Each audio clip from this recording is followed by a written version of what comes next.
Hello everyone. Welcome back to Paragliding Banter. First of all, let me thank everyone who's been listening to the podcast and supporting. It's really nice to see there is a lot of interest, and I think we are doing some interesting topics. And I get a lot of feedback, and I've got also feedback to add a few interesting topics which we had not thought about. So, thank you once again, everyone. Again, today we have an interesting topic, and I have with me my friend Rohit Kavale again. Hey, Rohit, welcome again, man. Hi everyone, Hey, glad good, to be back. good to have you back. So, today we are going to do a proper chat on our favorite topic, and that we normally don't discuss. We don't hear this mostly in books and stuff. Do you know what going to talk about, Rohit? Have you any idea? Yeah, What is it? getting ready for takeoff. Right. Getting ready, it sounds so simple, man, but it is not, right? I mean, you and I speak so much from the day before, and the whole preparation starts from there. So let's today talk about what it really means to get ready to fly, and what actual preparations go behind the scenes, and why it is important. And let's see where this banter goes. You're good with it? Yeah, let's go. Okay, then let's get ready to take off then. Okay, Rohit. So I wanted to let's start with the basics first. Like what we normally do is I call you, you call me, and say that dude, what does this day look like? Are you okay to fly on Friday or a Saturday? And then the first thing we do is look at the weather. Now, the weather Yeah. part is important because that helps us decide which site, how the weather is going to be, what time of the day. What's your take on that? How do you think about this? Absolutely. Let's talk about looking at the weather predictions and conditions and so on. So what starts with is as you progress in your flying career, your understanding of different tools and your reading will keep improving. What used to be simple wind direction for us, Correct. like a Yeah. wind finder or something, Yeah. we graduated that to XC skies with much detailed profile of Yeah. tunnels, wind at different heights. Right. But then soon, with the SQT and understanding of reading the vertical profile, Right. when we especially got into more cross country and doing some distances, thermaling, Yeah. what we look for also keep changing, right? Correct. So we were So not some only what looking used at, yeah. Sorry, go ahead. yeah, so what used to be only the wind direction that was important, now we actually don't just focus on the wind direction. That's of course important for the takeoff. Where do we head? But more importantly, the profile of the air, inversions or the shears. So that's the weather part now we look at. But as a growing pilot, just the wind direction and the strength or Correct. the gust So, might be good enough to so start forward. basically, before we decide to fly, we already know what the general prediction of the vertical profile of the atmosphere is. So basically, we are looking at our ceiling, and we are looking at till what level we are going to fly. And if you're flying in places like Beer and Panchgani, we are looking further. We are looking at cloud base. Okay, so the cloud base is, let's say, 4,000 meters, and what's happening before that? At what direction? At what height is the wind changing? If the wind is changing, then which direction is it changing to? And what is the strength of the wind at that place? And where is the inversion? So this is the discussion that we have, right? You and I have. There are other people that join us, and we Yeah, correct. So we are yeah, ready with yeah. with a mental picture. I don't know how you take it, but I get a mental picture in my head. Okay, I'm going to head this direction. At this point, I'm going to be ready for a change in direction of wind, and if I make it to the cloud base, then it's going to be this, right? Yeah, absolutely. I mean, when you have certain ideas, expectation when you arrive at the takeoff, Right. you look around, you start correlating what you have seen. Is it looking something similar? Or if you're lucky, somebody may have flown the day before. You have seen a day before's wind Forecast. profile, weather Correct. predictions, and try to match it how accurate this has been.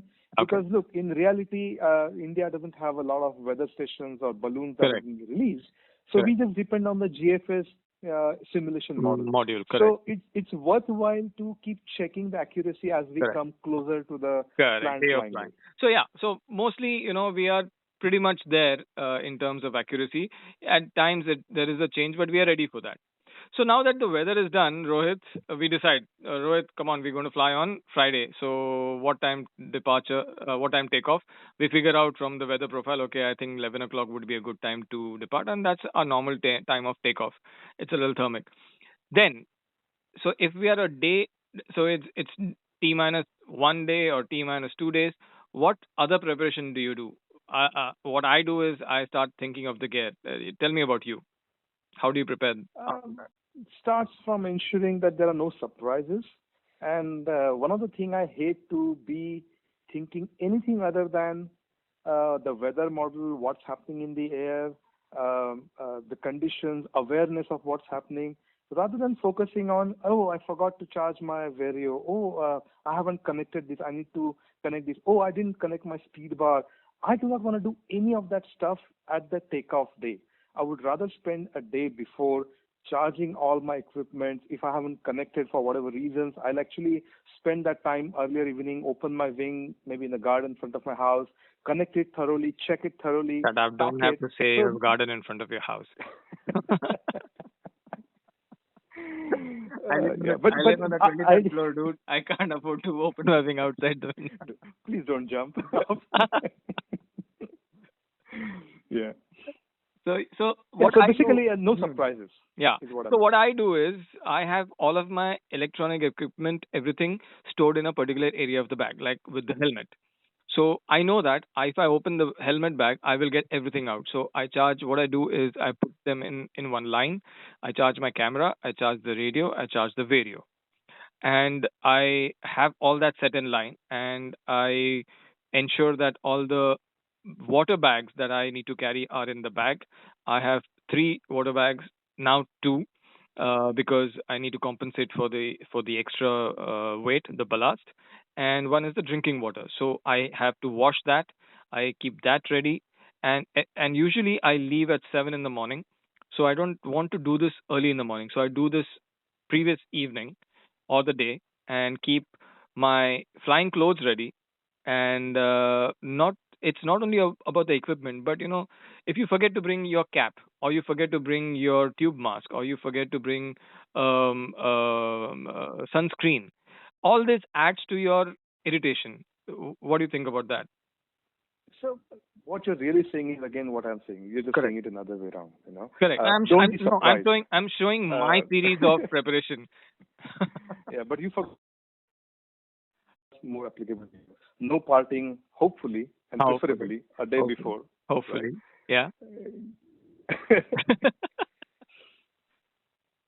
Yeah. Correct. Right. So then we arrive at the so I leave at 7, I give you a call halfway through, you get ready and you leave, and we meet at Rangoli if we are flying in Kamshet. But if you're flying in Beer, we're usually staying together. And anyways, you're a very different person in Beer, everyone knows. Yeah. You It's become just this focus. shut If up. I do, if I do all of these in Kamshet, I'm in a different zone in Beer. For me, even sleeping at 9 p.m. matters because I just want to be awoken with a extremely sharp mind. Unlike Correct. you leaving for dinner at 9 So p.m. you bring that important topic of our argument all the time. What time should we have dinner? You want to have as early as possible so that you can sleep, and I want to have a little bit later because I feel hungry later on. But yeah, the point is that we should finish early and have a good night's sleep, because sleep is also very important. That's also part of being prepared. Absolutely. So I've seen that there are times when I've not gotten enough sleep, and I'm not the sharpest at that day, and I'm more tired, and there have been times when just recently when I told you, remember when I came in, I don't think I've got enough sleep, man, and Hmm. at landing I did have to I had to deal with a line that was shaft, and it got stuck in the brake, and if your mind needs to be sharp at all times is what I'm trying to say. So yeah, so the next important thing for everyone to understand is that sleep is also extremely important, and should be a part of your sequence of getting ready for the flight. Anyway, so too much of serious topic, let's get back. We arrive at Rangoli, and then what goes on in your mind? Um, apart from like meeting people and some light banter, light jokes, relax yourself. No matter it's your usual flight, every flight is an important flight. Every takeoff is an important takeoff. So you need to give your best in each and every flight. That's the way I look That's at it. right. That's right. And it's And it's also every important to relax yourself, correct. Every flight is before important, you. man. Even if it's top to bottom, it's serious business. Absolutely. So, just hang, small banter, relax yourself, observe. Some pilots may have already had some earlier flight. Ask them how was it in the air and so on. So you start already forming the mental picture as, let's say, you jump in a jeep and start heading towards Start when you heading take up. off. Yeah. So we also eat and we also make sure we have tea, coffee, or lemonade or whatever, depending on the day, just to hydrate ourselves to keep us whatever the sugar content or just be fresh. We head up and then we walk towards the takeoff. And this is really funny for me because what we both do, what I've realized is the moment we reach the takeoff, I'm talking about, let's say, Tower East, we keep our glider bags down and immediately walk towards the edge, towards the takeoff, to just stand there for like 2 minutes just to feel. Although we have flown there every single time, like, or rather, we have flown there a lot, but we still do that, don't we? Absolutely. I mean, because what you have been looking at the weather and Correct. conditions and from the ground you're expecting, it's only when you reach at the takeoff Correct. is the moment of final confirmation. How exactly things look around. Is it matching? Correct. So if nothing is matching, then you can't expect anything that you have seen to be anywhere close to what you would expect. Then you have Correct. to be prepared for get surprised along the way and so on and so forth. Yeah, and then I think we all speak together also. I think I'm talking about all of us. We all hang together, and I think mostly, when we both are at the edge, thinking about what the wind looks like or what the day looks like, or if there's an inversion, you have other people join us, which is really nice. The people who we fly with, be it Vishal or Karthik or Viz or anyone who flies with us, we all sit together. I mean, we stand together and we discuss. Okay, this is what's going to happen. Let's try this. If you remember the Sunday flight, we discussed a whole lot of things. This is where the clouds are. This is the base of the. This is where the cloud base is. And if you remember, we discussed about what wind direction the clouds are showing. Right? We even Yeah, discussed that. yeah, absolutely. And then once we get ready to fly, so we might not immediately fly. We might wait. Maybe the winds are strong. We wait for the winds to get better, and we do a bit of paravaiting at times. Sometimes we're just ready to fly. And during that paravaiting, also we're constantly looking. Has the wind dropped? Has the lulls increased? Are there birds in the sky? Um, uh, what else do you think we do? Especially in a busy site like Tower, there are tandems which often are already Right. flying before solos in a Right. strong condition. We observe the tandems very carefully because tandems are very steady object compared to our solo wings. Right. And when you see them pitching, that clearly tells you it's not a time for solos yet. If they are reasonably steady, they are doing a smooth flying, so that you can start thinking, yeah, it's now getting better. If you feel the tandems are already stationary, you Right. have to extrapolate that with the wing that you're flying. So you can learn a lot about the quality and texture of the air by Correct. carefully observing already flying tandems and so on. And also, we speak to these tandem pilots when they land. How did you feel in the air? What's going on? Is it smooth outside? Is the band at the takeoff strong? So we do all that. So now that we are ready, let's say we're ready to take off, and we both go to our own glider bags separately, and we start getting ready. Now comes the interesting part, isn't it? If we'll discuss this, That's but a if you cone of silence. yeah, that's the silent part. But if you remember, Rohit, when I used to fly my earlier wing, I didn't have any issue with the weight range, or I just had my vario on, my radio is there, and I used to just get my harness on and just fly. And I used to always wonder, why are you taking so long? Why do you sit over there with your equipment? Why don't you get this ready in at home? But now I realize, now that we both do the same, now I realize what our sequence is. Let's talk about that. What's that zone of silence and what's going on in your mind, and what So, are you actually preparing? That's important. It's funny because a simplest action is important for me because that sets the tone of my mental awareness for me. Right. So when I start opening the bag, right from how I keep the bag, which side I open, how do I Correct. take my harness, how do I like flip it, how do I take my wing out and keep it next to the harness. Everything is extremely repetitive and choreographed. Yeah. So That means that I do not change yeah one single even alignment in that process. yeah. So The reason is it's a very habit. simple. Yeah. Good. The reason is very simple. For me, if I start missing a step, a simple step, as in I accidentally remove the wing other way around, I can Right. fix it. But Right. that tells me that I'm doing something different today. I can recognize my mind is not exactly concentrating as usual that it should be. And I start from that point counting that as a flag. If I do anything little different than usual. So So that's a for red me, flag for you. I yeah, that's a red flag for me. Not a Okay. big deal, but I start Okay. counting from that. Okay. Today I did this. Now, Okay. if I do further such things, then I'll be definitely accounting that, hey, maybe I'm not really in the zone today. No, that's a very important point and very mature way of thinking. That right. If I'm having a few red flags just before preparing and keeping things not according to how I'm used to all every time, let me just step back a little bit and think about this. And earlier, we used to not think about the fact that certain pilots used to walk back, not fly that day. And used to wonder what happened to these guys. Are they scared of strong winds? Not, they were not. These are way back in our career. But it's actually very, it's I really respect pilots who can call it a day without flying and say that, look, I'm not in the zone, man. I have done that. You have done that.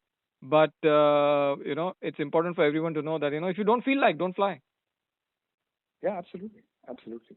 So And how do you recognize that? That also is a training. correct. That's exactly what you said just now, right? So if Right. there are certain things out of the sequence, then there's something not right. I do the same. So my sequence is also the same. I have a certain things to add first. I get the wing out. I get the harness out. I want to get the ballast in first. I want to get a particular bag inside first.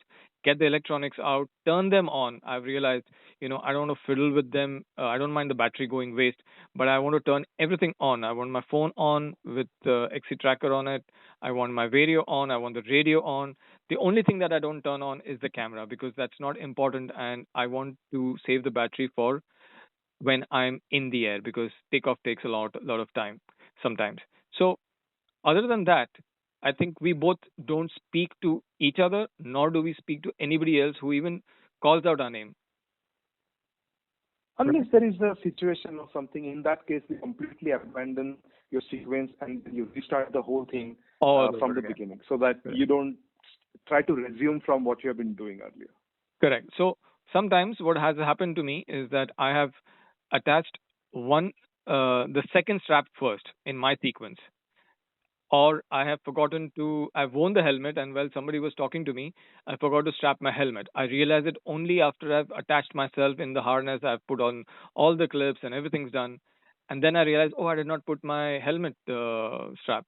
I will undo everything, go back to step one, put my helmet on back again, put the strap again, and strap myself in.